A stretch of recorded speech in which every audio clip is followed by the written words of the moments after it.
Patay ang dalawang riding in tandem suspect matapos silang habulin at paputukan ng hindi pa nakikilalang lalaki.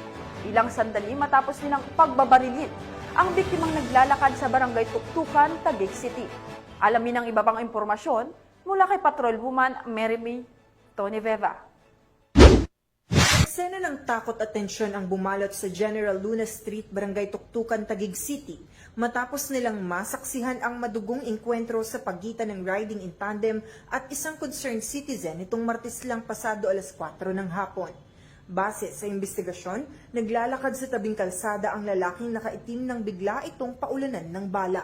Kita sa CCTV kung paano patumbahin ng dalawang suspect na riding in tandem ang biktimang kinilalang si alias Angelo, menor de edad at nakatira sa Barangay Tuktukan, Taguig City. Ngunit sa isa pang kuha ng CCTV, makikita ang isang concerned citizen na nakaputi, bumunot ng baril sa loob ng kanyang bag at hinabol ang dalawang suspect upang barilin.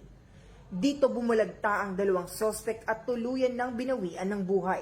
Sa naganap na insidente, isa pang civilian na tricycle driver ang nadamay at tinamaan ng baril. Kung titingnan natin dahil ang involvement ng biktima ay illegal drugs, malamang doon umiikot yung natin. Kinilala ang dalawang suspect na si alias Ian, 20 taong gulang, naturang gunman at nakatag bilang top 1 most wanted person dahil sa dalawang kasong pending nito na murder case. At ang rider na si alias David, 23 taong gulang. Kuha rin sa video ang pagkuha ng baril ng barker na ito at agad ipinasa sa isa pang barker. Sa ngayon, inaalam pa ng pulisya ang posibleng koneksyon ng bawat isa. Ang ating mga investigador ay nag-prepare na ng kaso ng obstruction of justice kasi yung pagkuha pa lang ng baril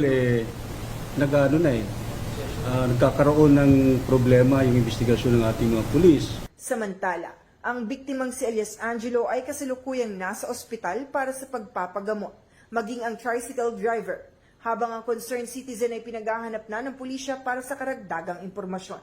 Sa ngayon, naaresto ang barker na kumuha ng baril sa crime scene na si alias Jimberly, habang pinaghahanap na rin ang pinag-abutan nito ng baril. Mula dito sa Southern Police District, ako ang inyong PNN correspondent, Patrolwoman Mary Toniveva, alagad ng batas, tagataguyod ng Balitang Pulis.